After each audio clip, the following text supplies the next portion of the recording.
3 seconds.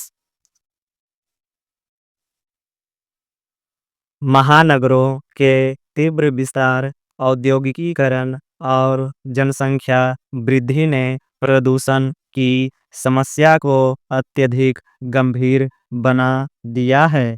आज वायु, जल, ध्वनि और भूमि प्रदूषण के कारण मानव स्वास्थ्य और पर्यावरण दोनों संकट में हैं।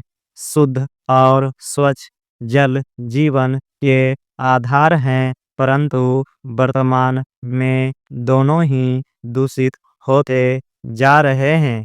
शहरों में भूमिगत जल का स्तर निरंतर गिर रहा है और जल निकासी की अव्यवस्था से नालियों व नदियों में गंदा पानी पहुंचकर जल स्रोतों को प्रदूषित कर रहा है।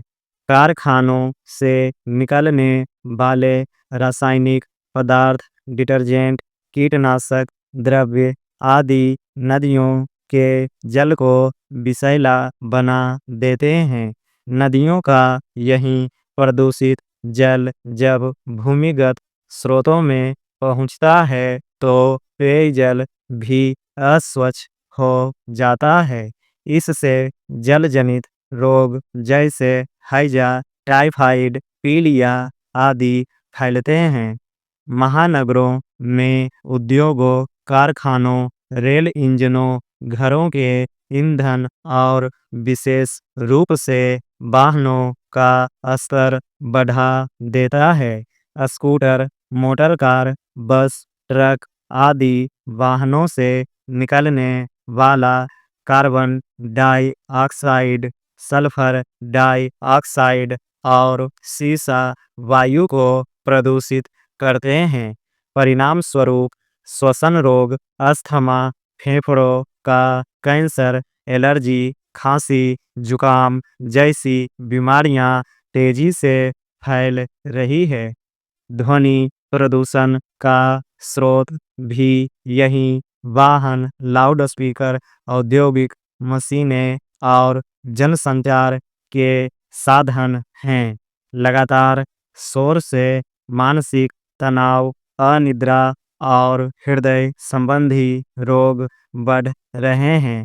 भूमि प्रदूषण भी शहरों में गंभीर रूप ले चुका है। प्लास्टिक, पॉलीथीन, कचरा और औद्योगिक अपशिष्ट भूमि की उर्वरता को नष्ट कर रहे हैं। दिल्ली, मुंबई, कोलकाता, चेन्नई जैसे महानगरों में प्रदूषण का स्तर इतना बढ़ गया है कि कई बार आपात पर्यावरण स्थिति घोषित करनी पड़ती है। शुद्ध वायु का अभाव धुंध और धुआं में बदलकर लोगों के जीवन के लिए खतरा बन चुका है। इस प्रदूषण के दुष्परिणाम अत्यंत भयावह हैं। प्रदूषण की रोकथाम के लिए जन जागरूकता, औद्योगिक अपशिष्टों का वैज्ञानिक निपटान, वृक्षारोपण, सार्वजनिक परिवहन को बढ़ावा और स्वच्छता अभियान आवश्यक हैं। महानगरों का विकास तभी सार्थक होगा जब वहाँ का वातावरण शुद्ध और संतुलित होगा।